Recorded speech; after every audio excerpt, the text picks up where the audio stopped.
Hello everyone. Hello everyone. I believe it is time to start. It is 11 a.m. here in the UK, and I wanted to, well, of course, thank you for joining another webinar from Mydroll, which will most likely be the last of 2020. So as you probably know by now, today we will be focusing on the area of manufacturing performance. And we'll show you how to leverage your data by building a beautiful and effective 360-degree view of your business. So without further ado, let me tell you about today's presenter. So we have Arnaud here. Hi, Julien. Hello, everyone. Hello, Arnaud.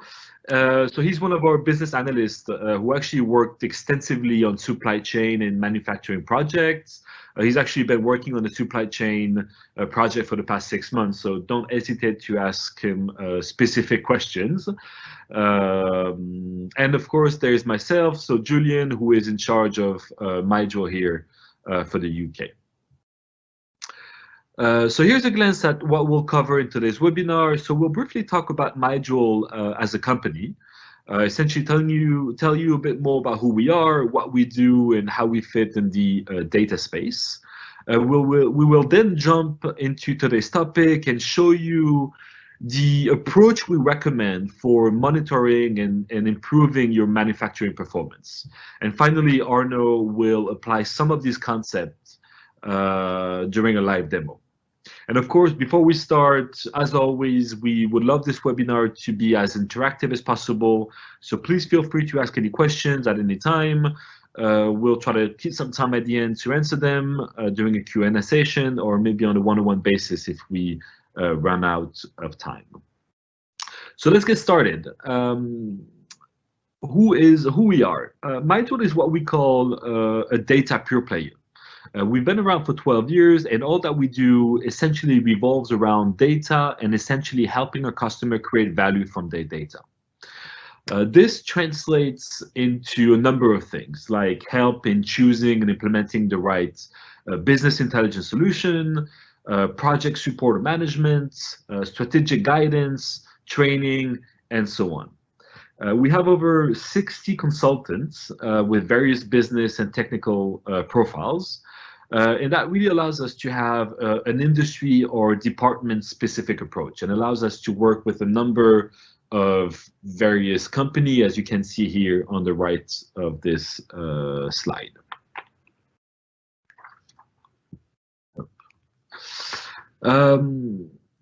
What I want to talk about here today, on this slide, is the data value lifecycle, which is illustrated here. It is very important for us as it is how we approach most of our customers' data projects. It highlights all the steps and stages for creating value around data, which can ultimately be split into two main categories: data preparation, which you can see on the left, and data visualization here on the right. And the idea of the data value lifecycle is that you are that person on the right of this illustration. And you're going to be asking yourself some key questions about your business. These can be about sales, it can be about marketing, or like for today, about supply chain, with questions like, what is my workstation utilization rate, or how my suppliers are performing compared to last month.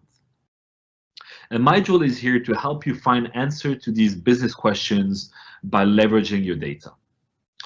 So depending on where you are in your analytical journey, we will focus on one or multiple areas, like collecting data, cleaning it, transforming it, maybe even add some more advanced functionalities like machine learning capabilities to make, for instance, predictions. Essentially, the data preparation stage. And once this is done, Mydroll will help you address everything around data visualization, meaning making sure you understand your data and get insights so you can ultimately make a better business decision. And in today's webinar, this is where we're going to focus. We're going to focus on the data visualization side of things and show you how to move from the more traditional reports to more efficient ways of representing data, like corporate data journalism. And the question we're going to ask today is how to improve our manufacturing performance. If most companies have already defined a number of KPIs and most likely implemented the more traditional reports or dashboard with various level of interactivity. We are today going to push the boundaries and talk about the concept of data journalism and how this approach can actually improve decision making. We have to remember that not everyone consumes data in the same way, and therefore there's multiple ways of representing data, depending on the audience, depending on the environment. However, the end goal will always be to best present the information so you can drive action among your audience. So let's start with a bit of history here, because the concept of data journalism is not really new, but actually an old concept that can be traced back to 1854. And the parallel with today's situation is actually not intended, but it was used back in the day to map infection spikes of the cholera disease, and of course trying to contain its spread. Of course, you can see how today's newspaper and governments are also using data visualization maps to identify areas and prioritize decision and measures accordingly. The newspaper The Guardian is actually quite famous for using data in a visual way to share stories and tell the news. And to summarize what it means is the idea behind data journalism is to essentially use graphics and a narrative to help you tell a complex story. Here's another example of data journalism used by various newspapers, and as we can see, we regularly interact with them in our everyday life, like during government elections, where they want to show you prediction or maybe test hypothesis on who would win, which candidates would win. And journalists here understand that most humans are visual learners, and that by using graphics, you will enhance the human ability to see patterns and trends. And we have here a very famous quote from Albert Einstein, who says that if you can't explain something simply, then you just don't understand it well. And what we want to add here to this famous quote is that the way the information is being presented plays actually an integral role in how people will understand, but also retain information.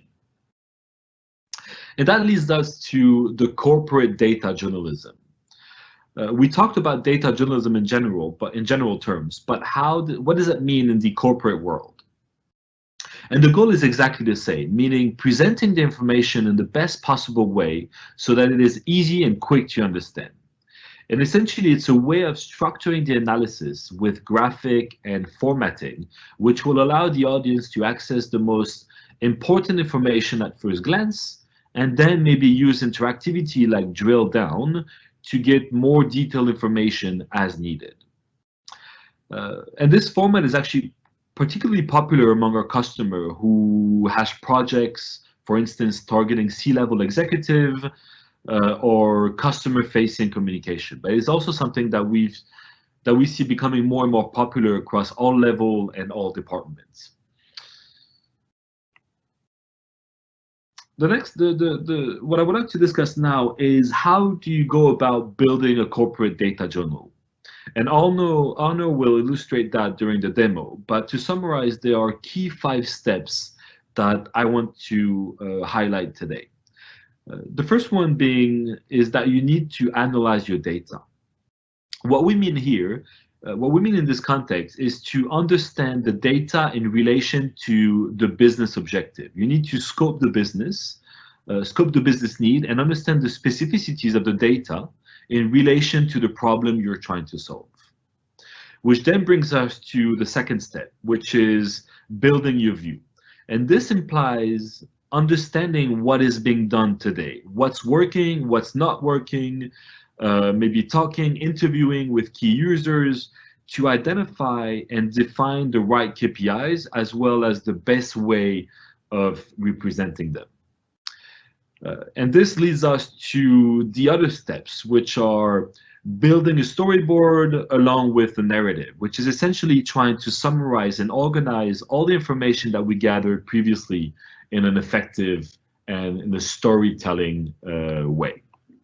which will ultimately bring us to the last step, which is building the data journal, which is focusing on the user experience, making sure that you promote adoption, you help people gain insight to ultimately help people make better decisions. So now let's move on to the demo, and I will turn the floor to Arno, who will do a live demo of the concept we just mentioned today. Arno, it is to you. Thank you very much, Julian. So today I will have the role of a supply chain analyst, and I will try to show you how to leverage data for the company we focus on today. So we will be dealing today with a company that has multiple production sites scattered in the United Kingdom.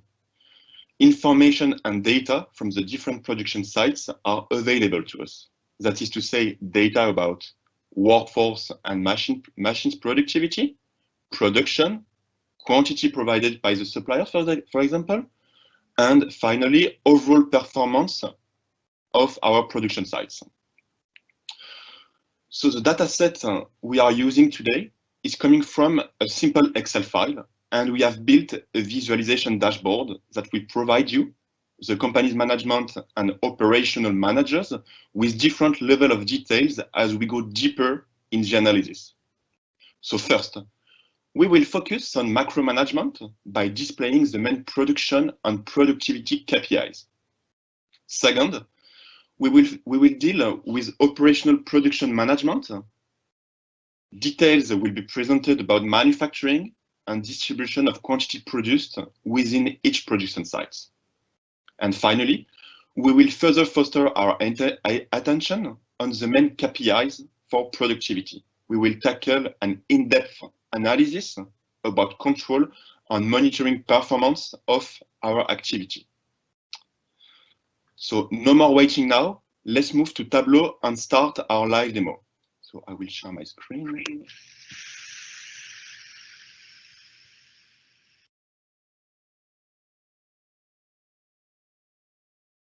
Okay.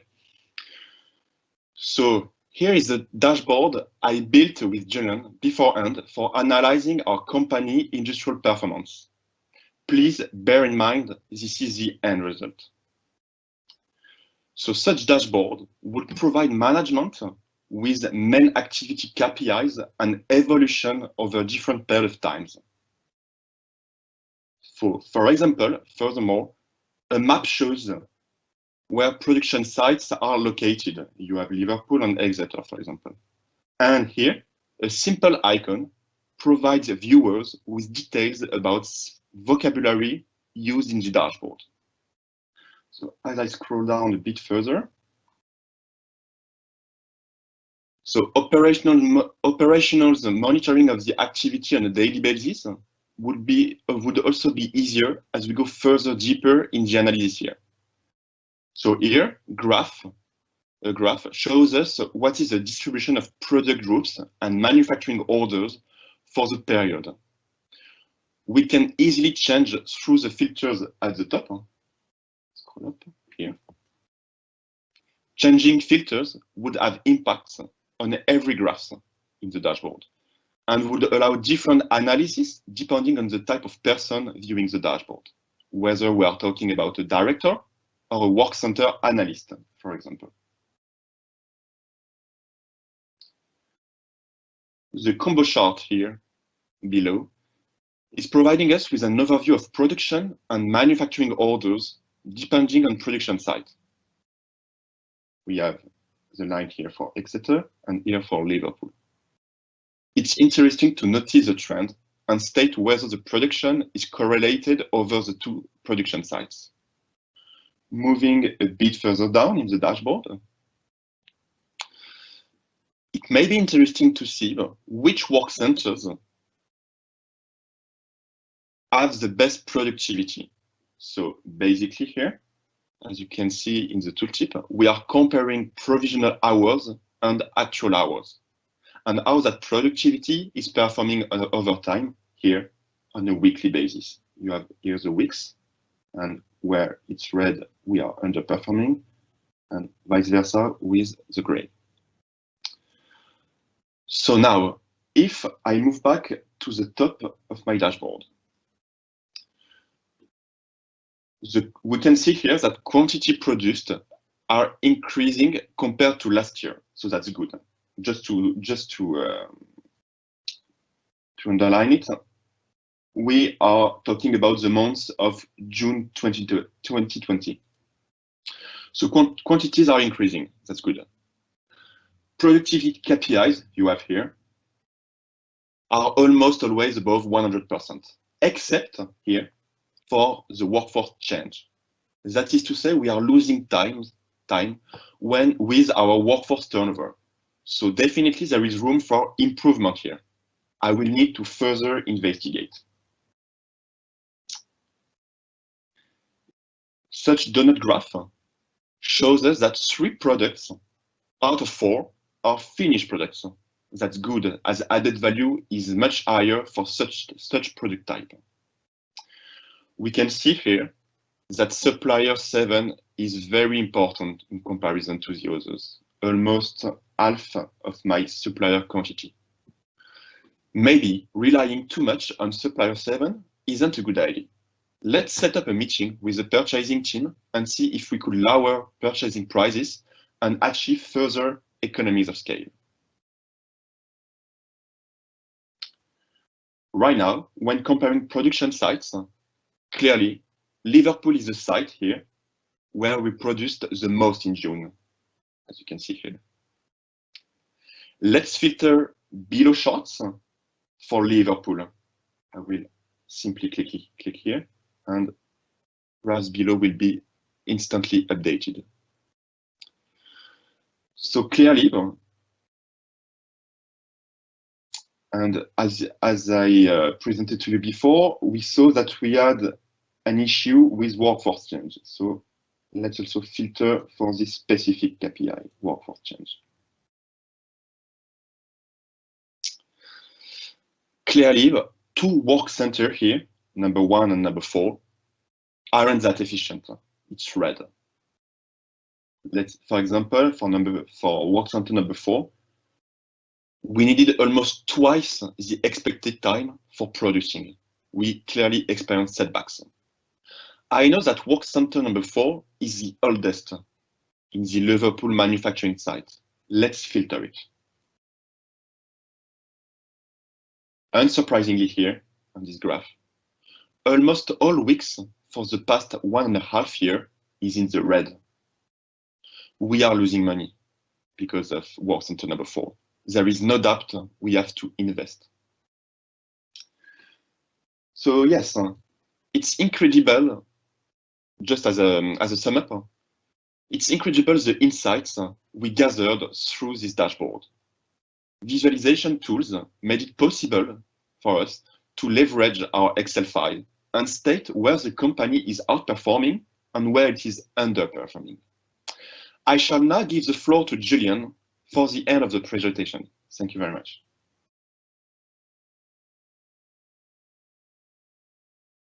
Thank you, Arnaud. Let me just bring back my screen once again. Up.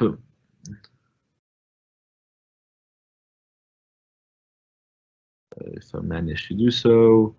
Amazing. Thank you again, Arnaud, for this demo. So now we're moving to the questions and answer the Q&A session. So once again, please feel free to ask any questions on the chat feature of this webinar.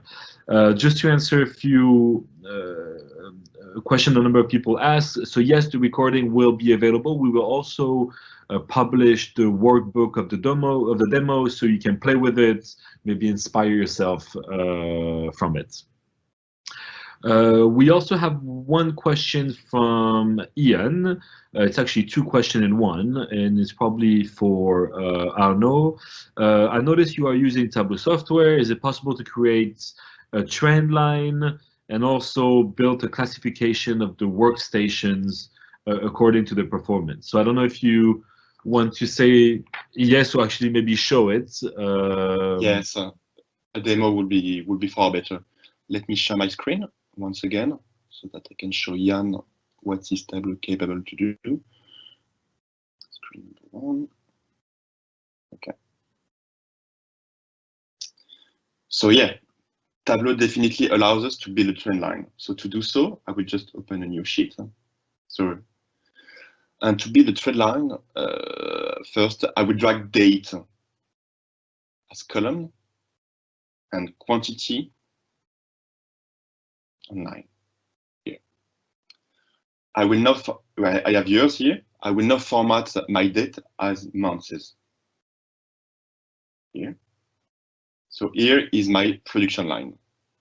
And I will simply add a trend line here in the analytics menu.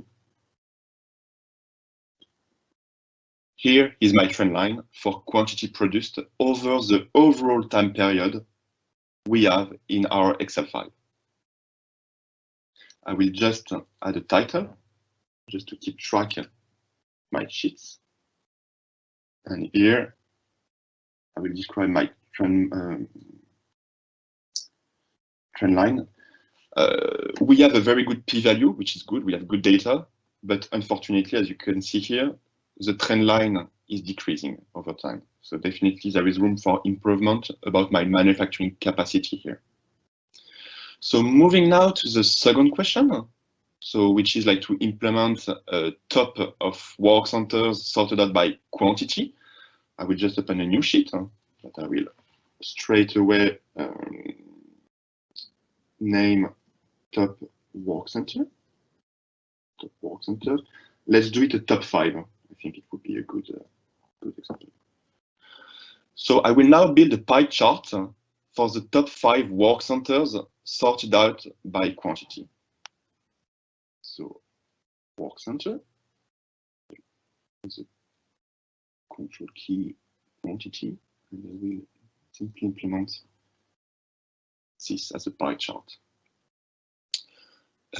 I will now click here so that I have it as I will have a beta view now. I will simply add text as my label so that I have them clearly. And I will filter on the top 5 work center by quantity. So here in the filter area, I will edit my filter. I will do by field. I said earlier that I will do a top 5 by quantity, some of them. So clearly are now displayed my top 5 work centers by quantity for the overall time period. Is there any other questions, Julian, please? I think there's one questions. I think there's one question around the design of the dashboard. And I guess the answer is that, of course, due to kind of time constraint, and we weren't really able to show how, to create a data journal that you showed us, I don't know, from scratch, but it's an expertise that we've built over the years at Magil. And of course, as we mentioned today, we do think that the way the aesthetic and the way the views are organized is very important to promote adoption and make sure that people can gain value and make decisions. So what we have is we do offer dashboards or dashboard design services. And we actually did a webinar on the subject, giving you tips and tricks, which I've placed on the following slide, which I'll show you. So I wanted to highlight 2 resources, which are 2 webinars that we recently did, which are somehow related to today's topic. The first one being how to automate your dashboard, but of course dashboard means also data journal. And the other one is a webinar specifically on design, so giving you tips and tricks on how to build effective and beautiful dashboards or data journal. And the other thing I wanted to mention here is that we offer a free help desk hour, where you can have a one-on-one session with our consultant and get the support on whether it's designing or maybe just some guidance on how to start your analytical journey. This is completely free. So please don't hesitate to reach out if you're interested. And of course, you can find the replay of those 2 webinars I just mentioned on our website. So that's about it. This kind of ends our webinar today. I do want to thank you very much for participating. We hope that you got some value out of it. And of course, if you have any questions or if you're working on a specific project and you would like some support, please don't hesitate to reach out. That being said, you can also follow us on LinkedIn, Twitter. We tend to post and publish a number of content around data. And that being said, I want to thank you again and hope you have a wonderful day. Thank you very much.